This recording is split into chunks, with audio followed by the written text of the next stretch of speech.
믹스커피 지금부터 꼭 이렇게 드셔야 돼요. 의사들이 적극 추천하는 방법입니다. 믹스커피는 당뇨에 안 좋다는데 먹어도 되는 거야?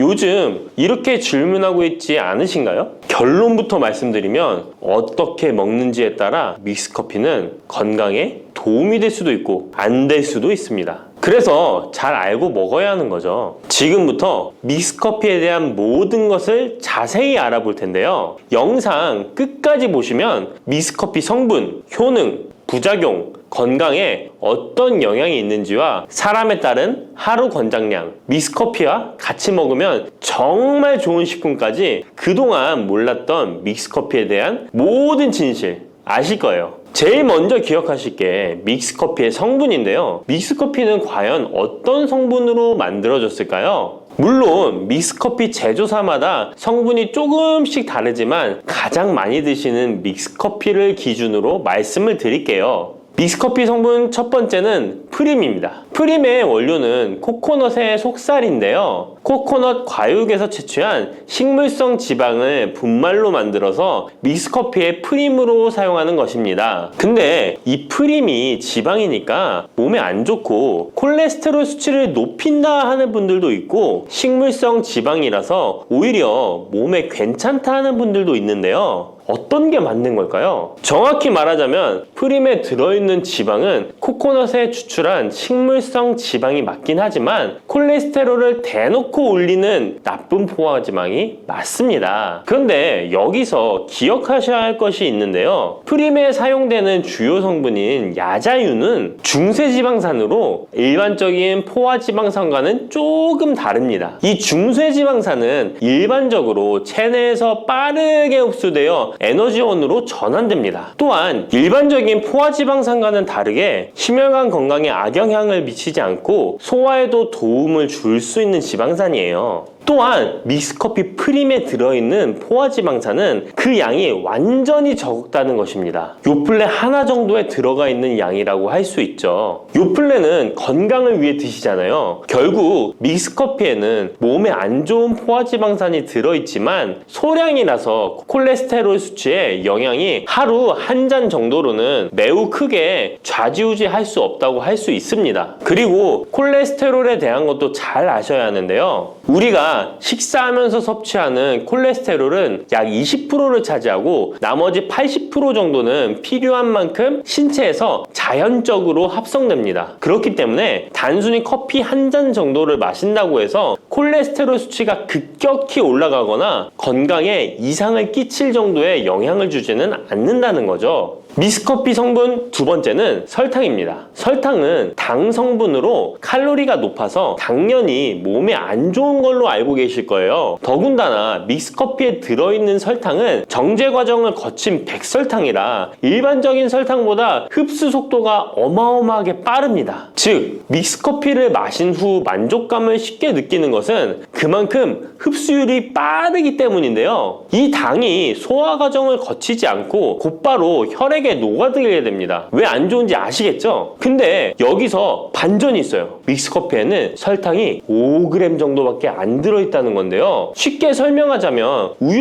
200ml 한 잔이 칼로리가 135칼로리 정도 되고요. 단순당 함량은 10g 정도 됩니다. 그리고 콜라 한 캔의 칼로리는 100칼로리 정도 되고 단순당 함량이 27g 정도 됩니다. 그리고 요구르트는 큰 거 말고 작은 요구르트도 칼로리가 45칼로리에 단순당 함량도 9g 정도 되는데요. 그렇다면 믹스커피 한 잔에 들어있는 칼로리는 얼마나 될까요? 믹스커피 한 잔에는 칼로리가 50칼로리 정도 들어있고요. 단순당은 6g 정도 들어있어요. 칼로리를 먼저 보자면 작은 요구르트 한 병 정도 수준인 거예요. 콜라랑 비교해봐도 콜라 절반 정도 수준이고 우유 200ml 한 잔하고 비교하면 3분의 1 정도 되는 거예요. 우유는 건강에 좋다고 드시는 경우가 많은데 칼로리로만 보면 믹스커피가 더 좋아 보이죠? 물론 칼로리만 비교할 수는 없겠죠. 그 다음에 단순당을 한번 비교해 볼게요. 단순당이 믹스커피 한 잔이 5g인데 작은 요구르트랑 비교해도 절반 정도 수준이고 콜라 한 캔이랑 비교하면 6분의 1 정도 수준이에요. 그리고 우유 200ml랑 비교해도 절반 수준인 거죠. 이렇게 비교하면 요구르트나 우유, 콜라 절대 먹지 말아야 하는 거 아니야? 이렇게 생각하실 수 있는데 그게 아니고요. 믹스커피가 그만큼 칼로리와 단순당이 생각하시는 것보다는 적다는 거예요. 칼로리와 단순당이 높으면 당연히 몸에 안 좋을 수 있는데 생각하시는 것처럼 믹스커피에 많지 않고 적응량이니 하루에 5잔, 6잔씩 매일 꾸준히 드시는 거 아니면 심각한 질환을 초래할 만큼 영향을 끼치지는 않습니다. 그러면 하루에 몇 잔까지 먹는 게 괜찮을까요? 일단 당뇨가 있거나 당이 높으신 분들은 하루 1잔 정도가 적당한데요. 식후 3시간 정도 후에 드시는 걸 추천드립니다. 그리고 당 체크를 계속 하시니 당 수치가 높지 않으시면 2잔 정도까지 드셔도 괜찮으실 거예요. 당뇨가 없으신 일반인 분들은 하루에 2잔에서 3잔까지도 상관이 없으시고요. 그렇다고 이를 매일매일 드시는 것은 적은 양이라도 몸속에 쌓이기 때문에 그리 좋지는 않다는 거 다들 알고 계시죠? 그래도 건강을 위해 미리 예방하는 차원에서 식후 바로 드시지 마시고 2시간 정도 후에 드시면 좋습니다.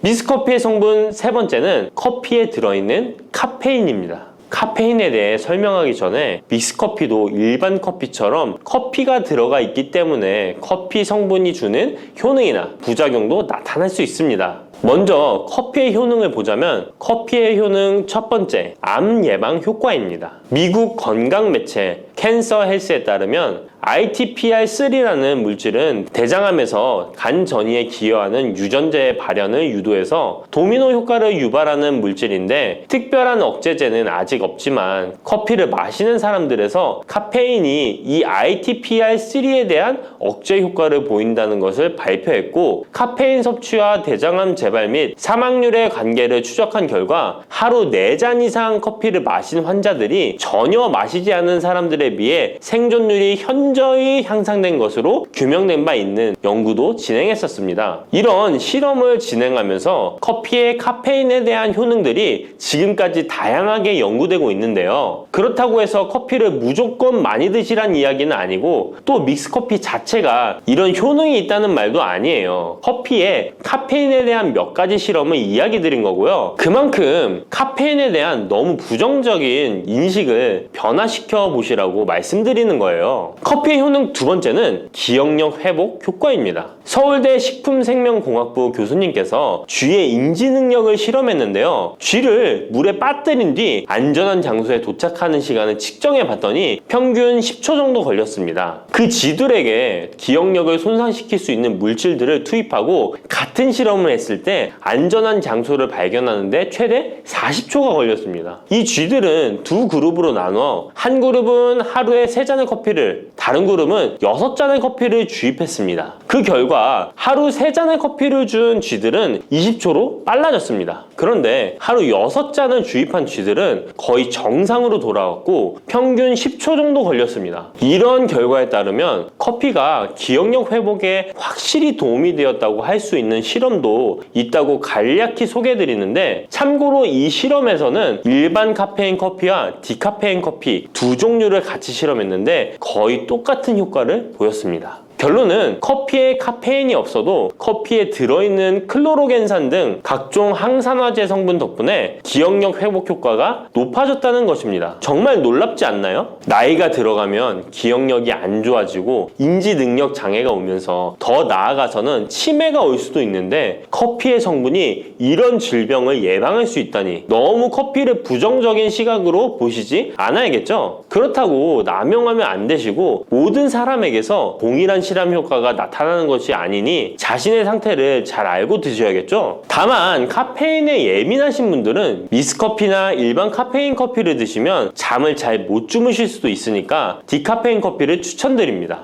그리고 역류성 식도염, 위염 같은 위장 질환이 있으신데 커피는 드시고 싶은 분들은 될 수 있으면 디카페인 커피를 드시면 되겠죠? 커피의 효능 세 번째는 혈당 조절 효과입니다. 전 세계적으로 대사증후군을 앓고 있는 사람이 10억 명이 훨씬 넘는다고 하는데요. 이처럼 많은 사람들이 모든 질병의 근원이라고 불리는 대사증후군을 가지고 있습니다. 최근의 연구들은 커피가 대사증후군의 발병 위험을 감소시킨다는 것을 보여주고 대사증후군의 발병 위험률을 감소시킨다는 것을 보여주고 있는데요. 커피에 대한 매우 흥미로운 연구 논문을 소개하겠습니다. 이 연구는 하루에 5잔의 카페인을 마신 사람들과 카페인이 없는 커피를 마신 사람들을 비교했습니다. 카페인 커피를 마시는 사람과 카페인 없는 커피를 마시는 사람은 커피를 마시지 않는 사람에 비해 당 섭취 2시간 후 혈당이 13.1%나 크게 떨어졌습니다.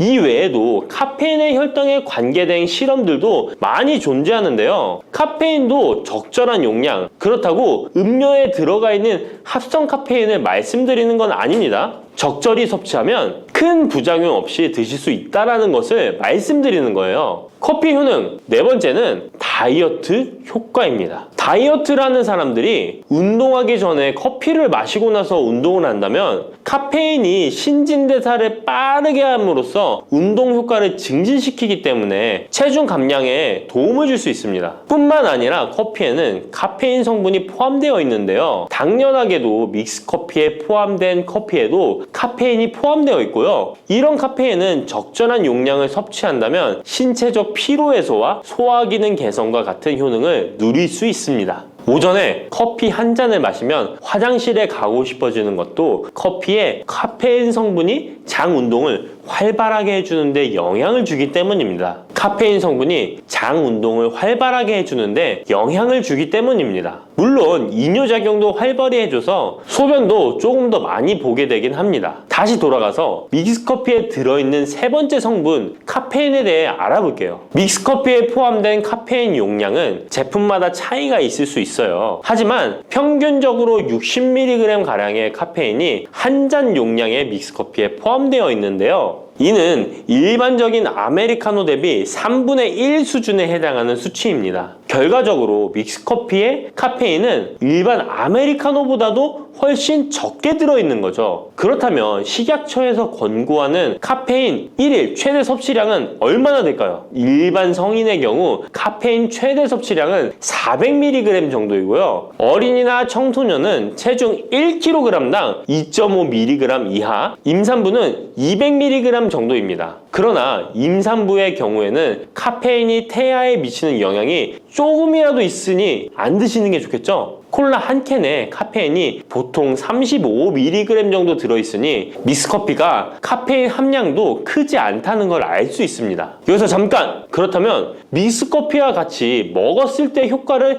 극대화시킬 수 있는 식품이 있을까요? 커피와 같이 먹으면 좋은 음식, 첫 번째는 강황입니다. 노란 빛깔의 강황가루를 넣은 커피를 골든 라떼라고도 부르고 있습니다. 강황이 몸에 좋다는 사실이 알려지면서 이미 미국과 유럽 등 전 세계적으로 엄청난 인기를 끌고 있는 새로운 종류의 커피 중 하나인데요. 강황에 함유된 커큐민 성분에는 강력한 항염 효과를 지니고 있어서 체내의 염증 유발 물질을 억제하며 암세포가 발생하고 증식되는 위험을 낮춰줍니다. 또한 우울증을 완화하는 데도 도움이 되며 기억력을 개선하고 치매를 예방하는 등의 다양한 효능을 가지고 있습니다. 강황 커피는 커피 한 컵에 강황 한 티스푼을 넣어 마시면 좋은데요. 강황 속의 커큐민은 우리 몸에 굉장히 흡수되기 어려운 성질을 가지고 있습니다. 그래서 세계적으로 유명한 원료 기업들은 각 기업마다의 커큐민 흡수율을 높인 특허 원료를 만들어내곤 하는데 간단하게 흡수율을 높일 수 있는 방법이 있습니다. 바로 후추입니다. 미국 텍사스 주립대학에서 실시한 연구 결과 강황의 커큐민은 후추의 페페린과 만나면 흡수율이 2000%까지 높아지는 것으로 나타났습니다. 강황 커피에 후추를 아주 살짝 넣어 드시면 건강 개선 효능을 높일 수 있으며 만약 향이 강하다고 느껴지신다면 우유를 조금만 넣어 드셔도 아주 좋습니다. 믹스커피와 같이 먹으면 좋은 음식 두 번째는 계피입니다. 커피에 계피를 넣으면 아주 향긋한 커피를 즐길 수 있어요. 후추와 정향에 이어 세계 3대 향신료 중 하나인 계피는 이미 수천 년 동안 약재로 사용되어 왔으며 여러 연구를 통해 계피의 다양한 효능이 입증되어 왔습니다.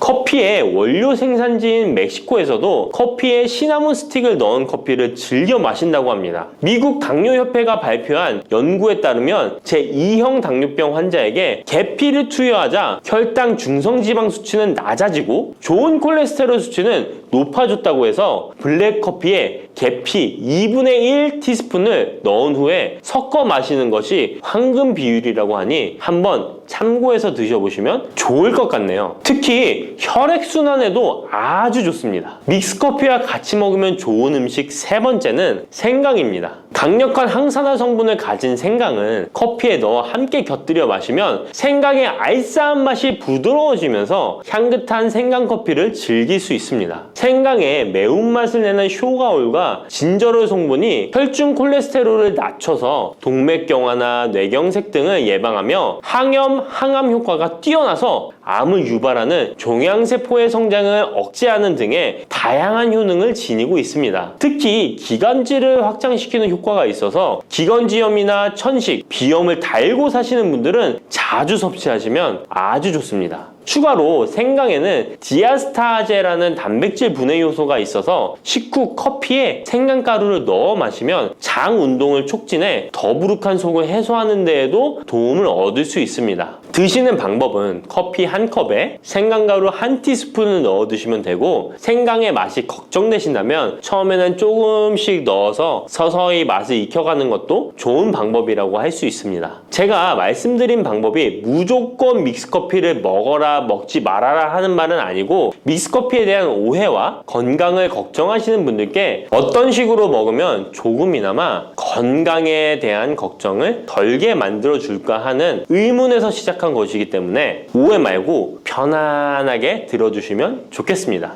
단백질 폭탄으로 알려진 두부는 건강식으로 많이 드시는 대표적인 식재료입니다. 그런데 두부를 잘못 드시면 오히려 건강을 해칠 수 있다는 사실 알고 계신가요? 두부를 먹을 때 독이 되는 최악의 경우, 그리고 두부를 어떻게 먹어야 우리 몸에 보약이 될 수 있는지에 대해 알려드리겠습니다. 두부가 오히려 건강을 해치는 첫 번째는 바로 GMO 유전자 변이된 콩으로 만든 두부를 먹을 때입니다. 2018년 보도자료를 보면 수입콩을 사용해 만든 두부 7종류 중에서 6종류가 GMO 성분이 검출되어 파문이 일었던 적이 있습니다. GMO는 원래 생산성을 향상시켜 식량 부족 문제를 해결하고 비타민, 미네랄 등의 영양소를 강화하거나 질병 저항성을 높여 건강에 도움을 주기 위해 유전자를 변이하여 재배하는 것입니다. 또 제초제나 살충제의 사용량을 줄일 수 있어서 환경오염도 줄일 수 있는 장점이 있습니다. 하지만 이렇게 재배된 것을 섭취했을 때 건강에 대한 안정성 문제와 생태계 파괴 등의 논란은 끊이지 않고 있습니다.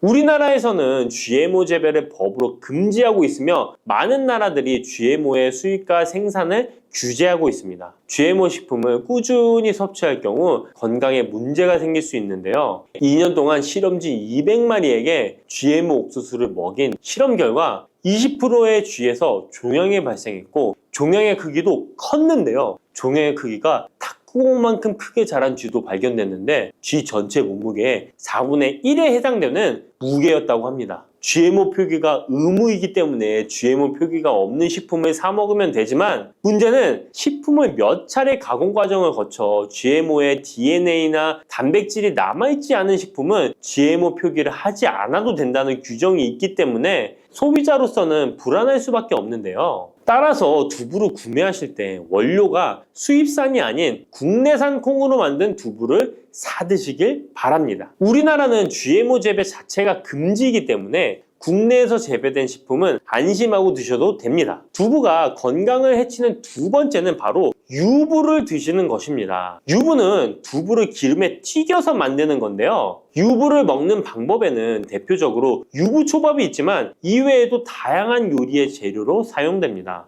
유부의 고소한 맛과 부드러운 식감 때문에 다양하게 사용되지만 건강에 해로울 수 있으니까 주의하셔야 됩니다. 두부를 기름에 튀겨 만든 유부는 칼로리가 높아질 뿐만 아니라 트랜스지방이 생성됩니다. 트랜스지방은 혈관 내 콜레스테롤을 증가시키고 심혈관 질환의 위험을 증가시킵니다. 이로 인해 대사증후군과 뇌 기능에도 영향을 미쳐 인지력, 학습 능력을 감소시키는 부작용을 일으킬 수 있습니다. 유부를 아예 드시지 말라는 게 아니라 맛이 좋고 간단하게 식사 대용으로 드실 수 있는 유부만, 맛이 좋고 간단하게 식사 대용으로 드실 수 있는 유부지만 과하게 드시지 않고 적절히 드시면 좋겠죠? 세 번째, 두부를 드실 때 주의할 점은 시금치와 함께 드시면 안 된다는 것입니다. 시금치는 철분이 풍부하게 함유되어 있어 빈혈 예방에 효과적으로 알려져 있습니다. 또한 비타민 A, 루테인, 제아잔틴 등의 영양소가 풍부하여 눈 건강 증진에 탁월한 효능이 있고 마그네슘, 비타민 K 등이 풍부해서 뼈 건강 증진에 효과적인 것으로 알려져 있습니다. 그러나 문제는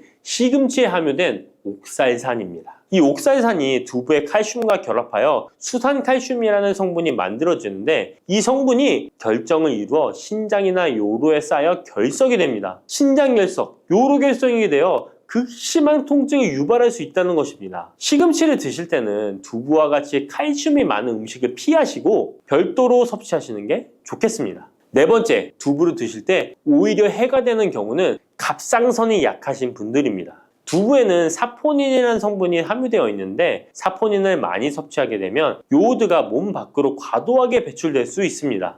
요오드는 갑상선 호르몬의 합성과 조절을 돕는 아주 중요한 성분인데요. 요오드가 부족하게 되면 갑상선 호르몬인 티록신의 생성이 부족하게 되어 갑상선의 기능을 제대로 하지 못하는 상황이 발생할 수 있습니다. 이렇게 되면 갑상선 저하증이 생길 수 있고 무기력해지고 피로가 회복이 잘 안 되며 우울증, 부종, 집중력 저하 등의 다양한 증상을 야기할 수 있습니다. 갑상선에 문제가 없는 분이라면 두부를 많이 드셔도 문제가 되지 않지만 이미 갑상선이 약하신 분들에게는 안 좋은 영향을 줄 수 있는 것입니다. 그렇다면 두부는 어떻게 드셔야 두부의 효능을 최대한 높일 수 있는지 알려드리겠습니다. 두부는 기본적으로 단백질이 풍부한데 이뿐만 아니라 리놀렌산, 레시틴, 피토스테롤 등의 성분이 풍부해서 몸 안의 콜레스테롤 수치를 낮춰주고 혈액순환을 원활하게 해서 동맥경화, 심근경색, 뇌출혈 등의 심혈관 질환을 예방할 수 있습니다. 또한 두부는 체력과 근력을 유지하는 데 큰 도움을 주는데요. 바로 두부의 풍부한 단백질 때문이죠. 근육은 매일 일정량이 새로운 근육으로 대체되기 때문에 매일 단백질을 공급해줘야 되는데요. 우리 몸에 단백질을 공급해주기 위해 정말 유용한 음식이 두부인 것이죠. 또한 두부에는 콜린이 풍부한데 콜린은 알츠하이머성 치매를 예방하는데 탁월한 효능을 발휘하게 됩니다. 두부는 탈모 예방에도 도움이 되는데요. 머리카락의 원료인 단백질을 보충하는데 도움이 될 뿐만 아니라 이소플라본이 풍부해 남성 호르몬을 조절해줍니다. 따라서 호르몬성 탈모 예방에 도움을 줄 수 있는 것입니다. 또한 두부는 건강하게 장수하는 데 도움이 되는데요. 많은 과학자들의 연구 결과 건강하게 장수한 사람들의 특징이 식물성 단백질을 꾸준히 섭취했다는 사실을 발견했고 동물성 단백질을 식물성 단백질로 바꿔 섭취했을 때 사망의 위험성이 낮아진다는 연구 결과도 있습니다. 이러한 효능이 극대화가 되려면 소화 흡수가 잘 되어야겠죠. 두부 중 소화 흡수가 가장 잘 되는 것이 바로 순두부입니다. 순두부는 일반 두부와 마찬가지로 비질을 분리한 콩물에 응고력이 약한 응고제를 넣어 만든 것인데요. 그렇기에 훨씬 부드럽고 소화 흡수가 잘 되는 형태가 되는 것입니다. 하지만 단점은 일반 두부보다 단백질, 섬유질 등의 영양 성분의 함량이 떨어지는데요. 이런 단점을 보완하기 위해 계란과 함께 드시면 좋은 대안이 될 수 있어요. 순두부찌개에 계란이 들어가 있는 것이 맛뿐만 아니라 영양적으로도 찰떡궁합인 것이죠. 순두부와는 식감이 완전히 다른 쫄깃한 두부면이 요즘 인기가 높아지고 있는데요. 밀가루를 대체할 수 있는 다이어트 식품으로 많이 알려지고 있습니다. 다양한 면 요리에 사용되는데 단순히 두부를 면 모양으로 만든 것이 아니라 일반 두부보다 단백질의 함량이 2배 정도 높아서 건강에 더욱 좋은 식품입니다. 두부에서 수분을 빼고 응축시켜 만들기 때문에 같은 무게당 영양 성분의 함량이 높아지는 것입니다.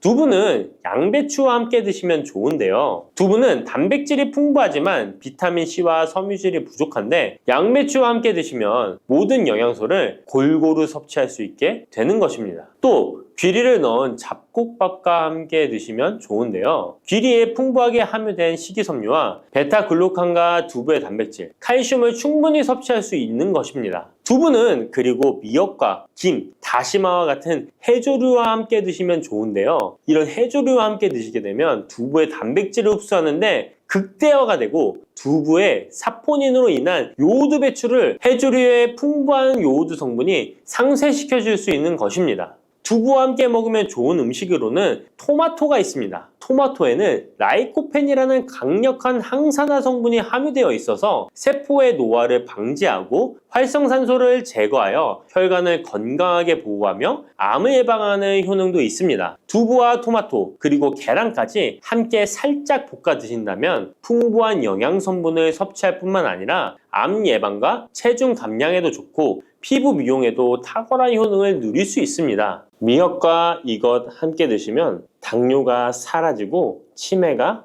예방됩니다. 평소 무심코한 이 행동 때문에 암과 치매에 걸릴 수 있습니다. 미역에는 풍부한 영양 성분이 있어 당뇨 예방, 골다공증, 심혈관 질환 예방, 암 예방 등 다양한 효능을 갖고 있기도 하죠. 그렇다면 미역은 어떻게 먹어야 암과 치매에 안 걸리고 우리 몸을 건강하게 만드는 보약이 될 수 있을까요? 미역국 끓일 때 고소한 들기름에 미역을 달달 볶아서 끓여 먹으면 정말 맛있잖아요. 그런데 절대로 미역을 볶을 때 들기름을 넣고 조리하시면 안 됩니다. 들기름은 오메가3 지방산과 혈관의 콜레스테롤을 제거하고 노폐물을 배출하여 혈관을 건강하게 해줍니다. 또한 동맥경화를 방지하여 심혈관 질환을 예방하고 뇌신경을 활발하게 하여 치매 예방에도 좋은 효능이 있습니다. 그런데 들기름은 다른 점이 낮아 열을 가하게 되면 산패가 되어 좋은 성분은 없어지고 1급 발암물질인 벤조피렌이 생성됩니다. 벤조피렌은 암을 발생시킬 뿐만 아니라 뇌 분비계의 장애를 일으키고 뇌 건강에 악영향을 주는 정말 위험한 물질입니다. 건강에 좋은 줄 알고 넣은 들기름 때문에 오히려 건강을 해치는 독을 먹는 상황이 되는 거죠. 들기름은 미역국을 다 끓인 다음에 마지막에 한 스푼 넣어 드시면 들기름의 효능과 고소한 맛을 온전히 누릴 수 있습니다. 미역과 함께 드시면 절대 안 되는 두 번째 음식은 바로 대파입니다. 다른 국이나 찌개를 끓일 때는 파를 꼭 넣는데 유독 미역국을 끓일 때는 왜 파를 넣지 않는 걸까요? 그 이유는 미역과 대파 둘 다 알긴산이라는 성분이 있는데 이 알긴산은 미끌거리는 식감이 있습니다. 함께 드시게 되면 식감이 나빠지는 이유도 있지만 식감보다도 더 중요한 이유가 있습니다. 대파에는 인과 유황 성분이 있는데요. 미역과 대파를 함께 드시게 되면 대파 안에 인과 유황 성분 때문에 미역에 함유된 칼슘의 흡수를 방해받게 됩니다. 미역에는 칼슘이 엄청나게 많이 들어있는데요. 미역에 함유된 칼슘의 함량은 100g당 960mg이고요. 우유에 함유된 칼슘의 함량은 100g당 105mg입니다. 우유보다 9배 정도나 더 많다는 것이죠. 성인 기준 하루 칼슘의 권장 섭취량이 600mg에서 700mg 정도인데요. 미역국을 한 그릇만 드셔도 충분히 섭취하실 수 있는 양입니다. 우유를 소화 못 시키는 분들이 칼슘을 섭취하기 위해서는 미역이 정말 좋은 식품이 되는 거죠. 이렇게 많은 칼슘은 우리 몸의 뼈를 튼튼하게 해주고 골다공증 예방에 도움을 주는데요. 이 골다공증 예방은 50대 이후의 여성분들에게는 정말 중요한 효능입니다. 골다공증으로 인해 골반뼈가 골절이 될 경우에 65세 이상은 30%가 1년 내에 사망하고 80세 이상은 50%가 2개월 내에 사망을 할 수 있다는 통계가 있습니다. 나이가 들어갈수록 미역을 충분히 섭취하시는 것을 추천드립니다. 이런 칼슘 보충제에 정말 중요한 미역을 대파와 함께 드신다면 칼슘 흡수가 제대로 되지 않는 것이죠. 미역에 미끌미끌한 성분이 알긴산이라고 했잖아요. 이 알긴산도 우리 몸에 정말 중요한 역할을 해줍니다. 바로 알긴산은 다른 물질을 흡착하는 성질이 있어 혈관 내에 나쁜 콜레스테롤을 흡착하여 배출을 도와줍니다. 이렇게 되면 동맥경화를 예방할 수 있고 혈액순환을 원활하게 하며 심혈관 질환을 예방하는 데 도움을 줄 수 있습니다. 미역이 피를 맑게 한다고 하잖아요. 바로 이 알긴산의 효능 때문에 혈관이 깨끗해지기 때문입니다. 또한 알긴산은 장 운동을 촉진하고 배변 활동을 원활하게 하여 변비 예방에 도움을 줍니다. 이는 미역의 풍부한 식이섬유와 함께 장 건강에 도움을 주는 거죠. 미역에 함유된 풍부한 식이섬유는 당뇨 예방에 탁월한 효능을 발휘하는데요. 국립보건원에서 장년층 7,400명을 대상으로 추적 조사를 해봤는데 해조류를 전혀 먹지 않는 사람과 매일 미역국 반 그릇 이상의 해조류를 섭취한 사람의 당뇨병 발생 위험도를 조사했는데 하루에 미역국 반 그릇 이상 먹는 사람이 해조류를 전혀 먹지 않는 사람에 비해 당뇨병 발생 위험도가 20%가 낮았습니다. 미역의 풍부한 식이섬유는 급격히 오르는 혈당을 막아주는데요. 식이섬유가 소화의 속도를 늦춰주고 인슐린의 분비를 조절해주기 때문입니다. 식이섬유는 포만감을 높여주고 칼로리가 낮아 식사량을 조절하는 데 도움을 주고 체내에 노폐물과 독소를 배출하여 체중을 감량하는 데도 도움을 주어 다이어트 식품으로도 많이 활용되고 있습니다. 미역국은 또 아이를 출산한 산모들이 반드시 먹는 음식인데요. 미역의 풍부한 요오드는 출산 후 늘어난 자궁을 수축시켜주는 데 도움을 주며 모유가 잘 나오도록 도와줍니다. 또한 요오드는 피를 멎게 하여 상처를 빨리 아물게 하는 역할도 해줍니다. 칼슘과 철분이 풍부하여 출산 후에 흥분된 신경을 안정시켜주고 혈액의 생성을 도와 산모의 빈혈 예방에 도움을 주게 됩니다. 또한 칼륨이 풍부한데요. 칼륨은 체내 나트륨을 배출해주는 역할을 해줘 산모의 부종을 완화시켜주는데 탁월하기도 합니다. 그리고 요오드는 산모에게 좋을 뿐만 아니라 신진대사를 촉진하여 몸에 에너지를 보충해주는 역할을 합니다. 요오드가 부족할 때 나타나는 증상들이 있는데요. 몸에 기력이 없다고 하죠. 힘이 없고 피로감이 높아지게 됩니다. 신진대사가 원활하지 않기 때문에 몸의 영양소를 소모하지 않게 되어 체중이 증가하게 되고요. 피부가 건조해져 거칠어지고 탈모도 일어날 수 있습니다. 나이 들면서 인지 능력이 떨어지는 것도 요오드 부족의 한 현상일 수도 있습니다. 요오드가 부족하면 우리 몸의 호르몬의 중추적인 역할을 하는 갑상선에 문제가 생기는데요. 바로 갑상선 저하증이 생길 수 있습니다. 이러한 문제들을 미역을 섭취함으로 예방할 수 있는 건데요. 요오드의 하루 권장 섭취량은 2.4mg입니다.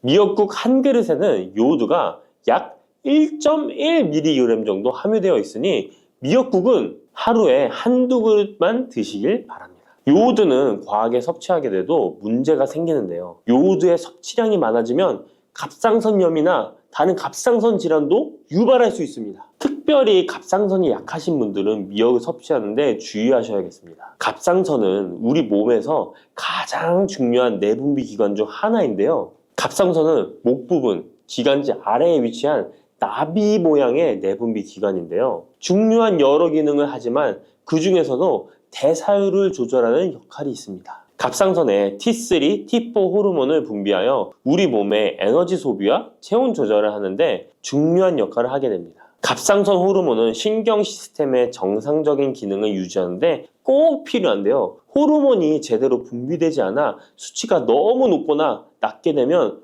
우울, 불안 증세, 기억력 감퇴 등의 문제도 발생할 수가 있습니다.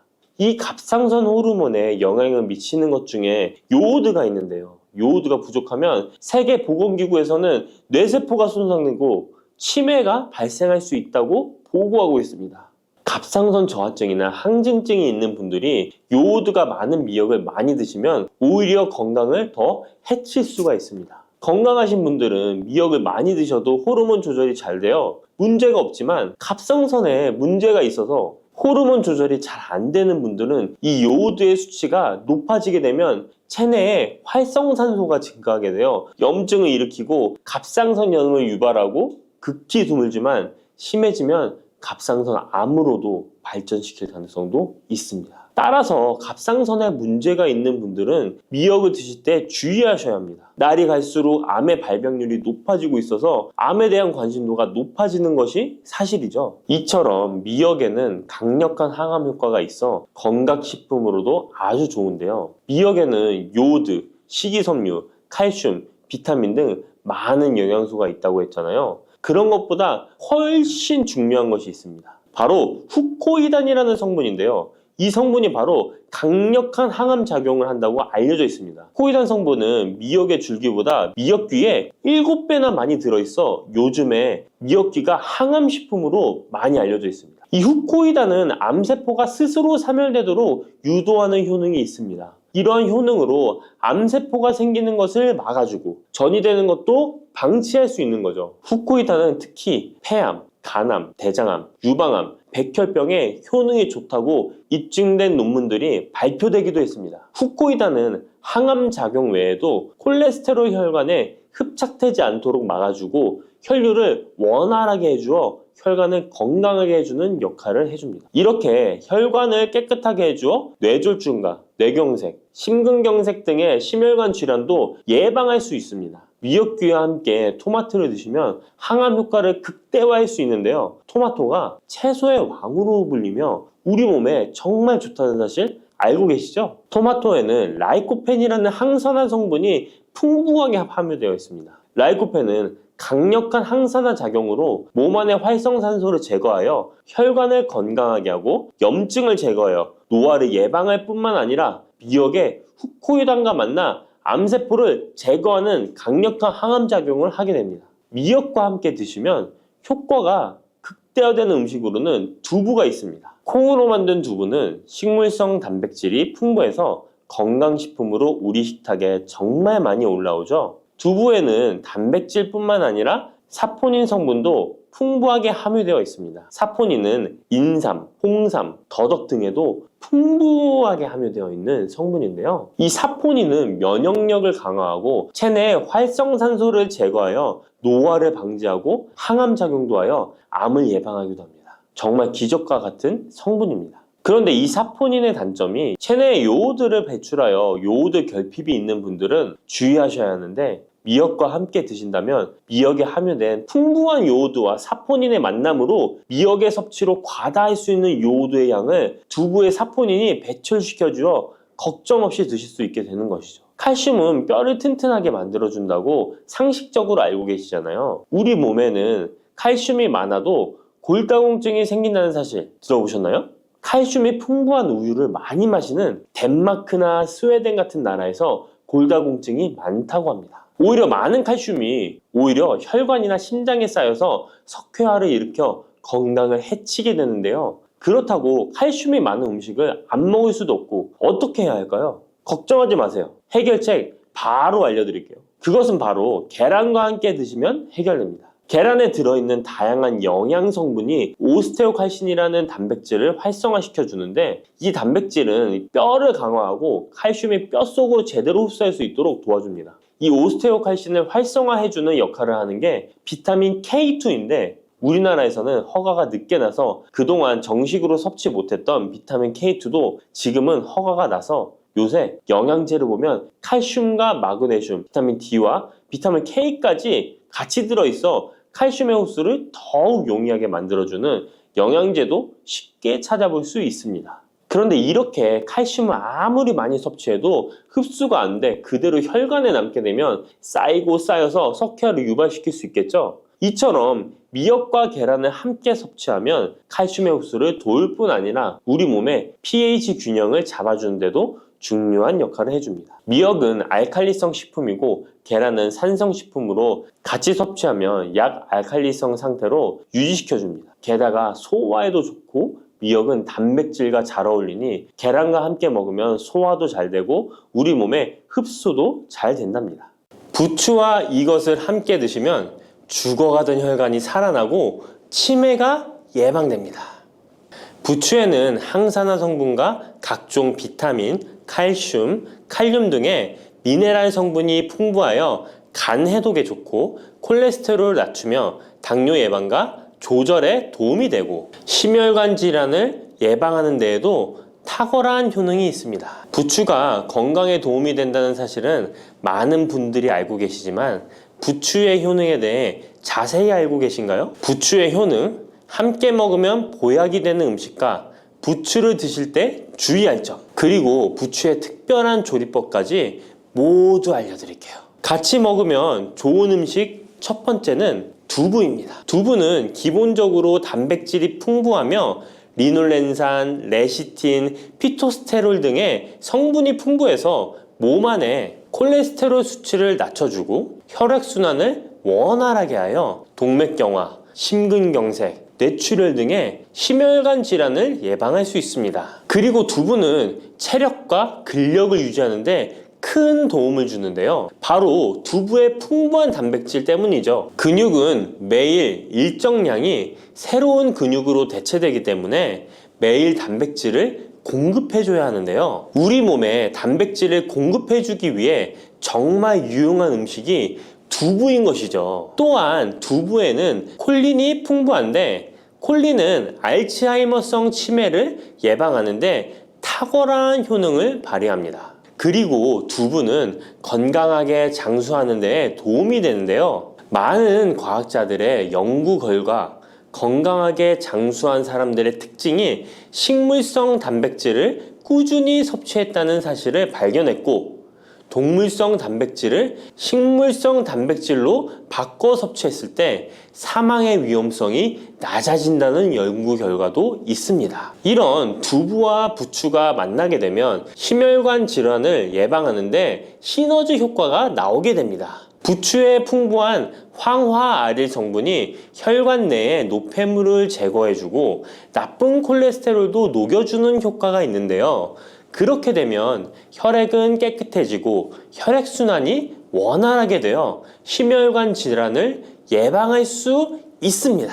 그리고 부추에는 칼륨이 풍부한데요. 칼륨은 혈관 내에 나트륨을 배출해주는 작용을 합니다. 나트륨의 농도가 높아지면 고혈압이 발생하고 증세가 심해지면 치매까지 유발할 수 있는데요. 부추의 칼륨이 나트륨을 배출해 주어 혈관의 문제를 미리미리 예방하여 고혈압뿐만 아니라 혈관성 치매까지 예방하는 효과를 누릴 수 있답니다. 문제는 부추를 먹어 이렇게 혈액순환이 좋아진다 해도 혈관 내에 호모시스테인이라는 성분은 부추를 드시는 것으로는 해결되지 않습니다. 호모시스테인은 체내에서 메티오닌이 대사되는 과정에서 생성되는 아미노산입니다. 이 호모시스테인이 혈관에 쌓이게 되면 혈관을 손상시키고 혈액 응고를 촉진하므로 심혈관 질환이 급증할 수 있습니다. 그런데 이때 두부를 함께 드시게 되면 혈관 내 호모시스테인을 제거하는데 놀라운 효과를 볼 수 있는데요. 바로 두부의 풍부한 엽산이 호모시스테인을 몸 밖으로 배출해 주는데 탁월하기 때문이죠. 이 엽산이 호모시스테인을 다시 메티오닌으로 전환시켜 독성을 완화시킬 수 있습니다. 앞에 말씀드렸다시피 두부에 단백질이 풍부하다는 사실은 알고 계실 거예요. 그런데 단백질의 양이 고기보다 훨씬 많다는 사실은 모르셨죠? 나이가 들수록 고기가 소화가 잘 안 되어 잘 안 드시게 되는 분들이 많이 있습니다. 그리고 우리나라 성인들의 단백질 섭취량이 많이 부족하다는 통계 자료도 있습니다. 두부를 드시게 되면 부족한 단백질을 충분히 보충해 주어 근육을 튼튼하게 하는 데 도움이 되고, 이는 관절염과 통증을 예방하는 데에도 도움이 되는 것이죠. 그리고 두부에는 이소플라본이란 성분이 많이 들어있는데요. 이소플라본은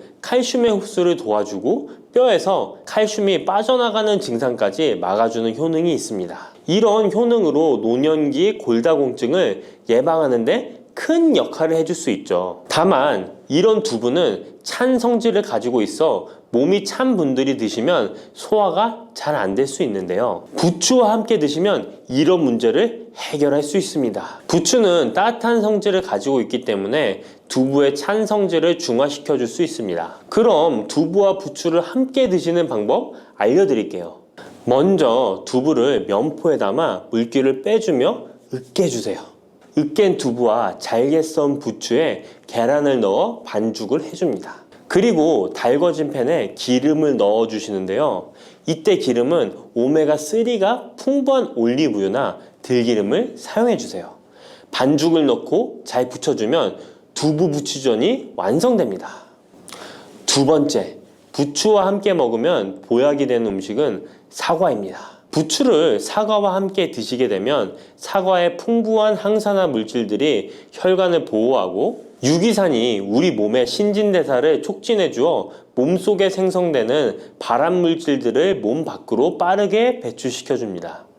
부추의 효능 중 가장 중요한 것 중에 하나가 바로 이 항암 효과인데요. 부추에 있는 다양한 영양 성분과 식이섬유, 항산화 물질들 덕분이죠. 부추에는 비타민 A, 비타민 C와 같은 항산화 물질이 풍부합니다. 이 항산화 물질은 세포를 손상시키고 염증을 유발하며 노화를 촉진하는 활성산소를 제거하는 역할을 해주고 암세포의 활성을 억제하는 효능이 있습니다. 특히 비타민 A는 면역체계를 강화시켜주어 우리 몸이 암세포와 싸워 이길 수 있는 힘을 높여주는 역할을 해준답니다. 세포를 손상시키는 주범에는 프리라디칼이란 물질이 있는데요. 프리라디칼의 체내 농도가 높아지면 암세포의 발생이 급격하게 올라가게 됩니다. 이런 나쁜 물질을 부추의 비타민 C와 비타민 E가 제거해 주어 암을 예방하는 효과가 있다는 것이죠. 그리고 부추와 사과에는 수용성 식이섬유가 많이 들어있는데요. 이 식이섬유는 소화 기능을 건강하게 유지할 뿐만 아니라 특히 대장암 같은 소화계통의 암을 예방하는 데 큰 도움을 줍니다.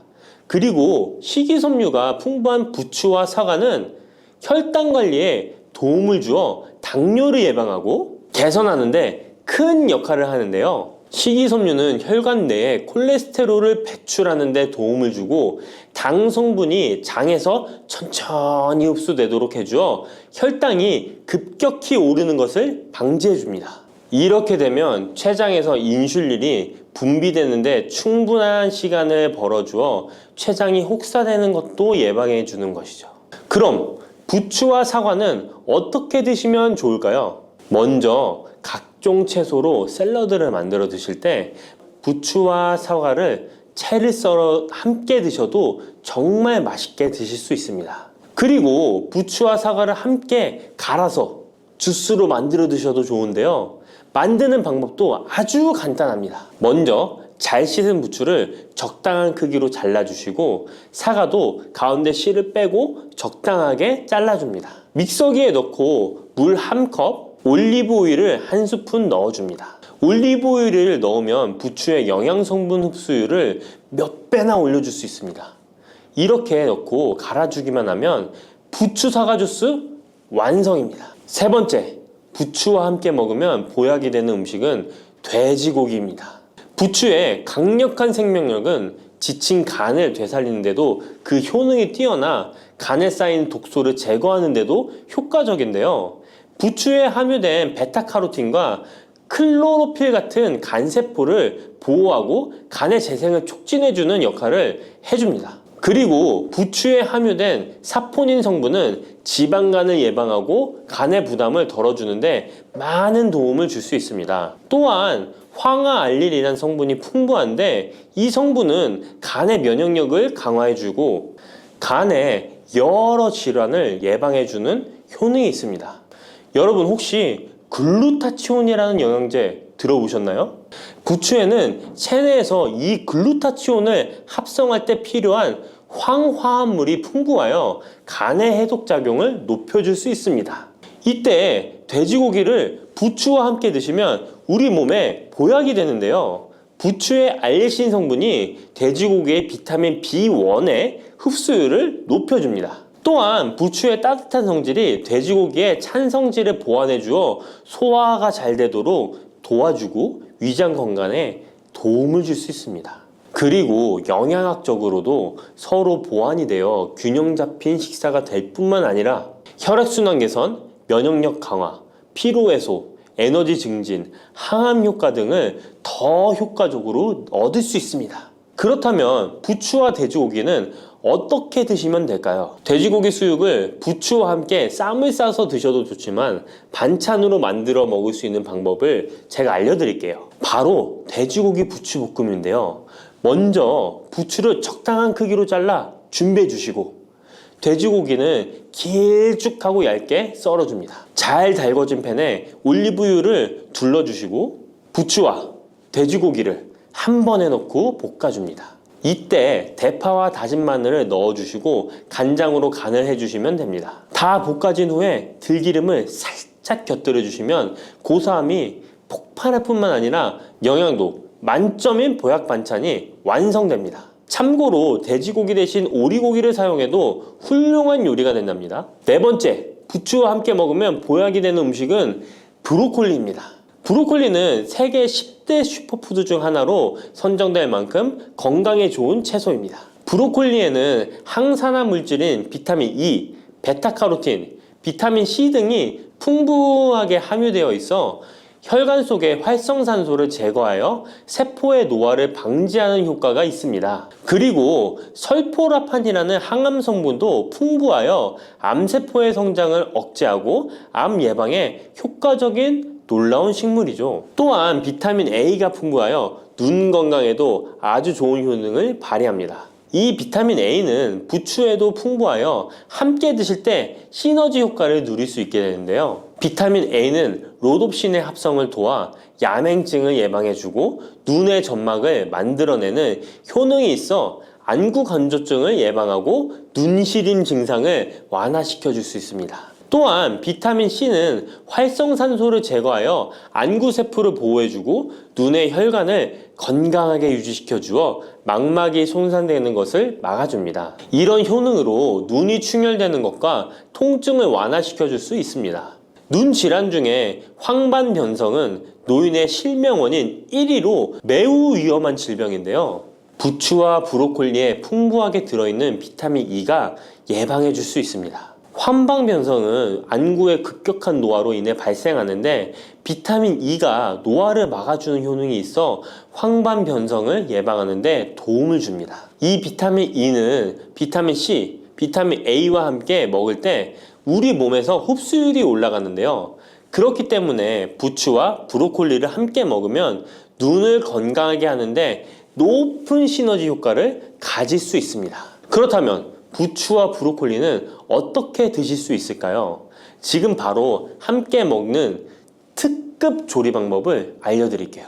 잘 씻은 부추를 적당 크기로 잘라 준비하고 브로콜리는 송이를 나누어 끓는 물에 부추와 함께 살짝 데쳐줍니다. 데친 부추와 브로콜리는 찬물에 헹군 후에 물기를 제거합니다. 간장, 식초, 설탕, 다진 마늘, 참기름을 섞어 양념장을 만들어 부추와 브로콜리를 골고루 묻혀줍니다. 마지막으로 통깨를 뿌려주면 맛있는 부추 브로콜리 무침이 완성됩니다. 이렇게 몸에 좋은 부추도 주의해야 할 사항이 있습니다. 돼지고기와 함께 먹을 때는 좋지만 소고기와는 함께 먹지 않는 것이 좋습니다. 소고기는 부추와 비슷하게 따뜻한 성질을 가지고 있습니다. 부추와 함께 드시게 되면 뜨거운 성질이 강화되어 위와 장 등의 소화기관에 강한 자극을 주게 되어 소화불량을 일으키고 복통이나 설사를 유발할 수 있습니다. 너무 많이 드시게 되면 그 열로 인해 두통과 불면증까지 오는 경우도 있습니다. 그리고 신장 기능이 약하신 분들도 부추를 드실 때 주의하시는 게 좋은데요. 그 이유는 부추의 풍부한 칼륨 때문입니다. 칼륨이 몸속에 나트륨을 배출해주는 효능이 있지만 신장이 약하신 분들이 부추를 과하게 드시게 되면 많은 양의 칼륨이 몸에 들어오게 되고 약한 신장이 칼륨을 몸 밖으로 잘 배출해주지 못하게 됩니다. 그렇게 되면 고칼륨 혈증이 나타나 근육이 약화될 수 있고 심장 박동이 불규칙해질 수 있으며 심하면 호흡곤란을 초래하기도 합니다. 따라서 신장 질환이 있으신 분들은 몸 상태를 보면서 소량씩 드시는 게 좋겠습니다.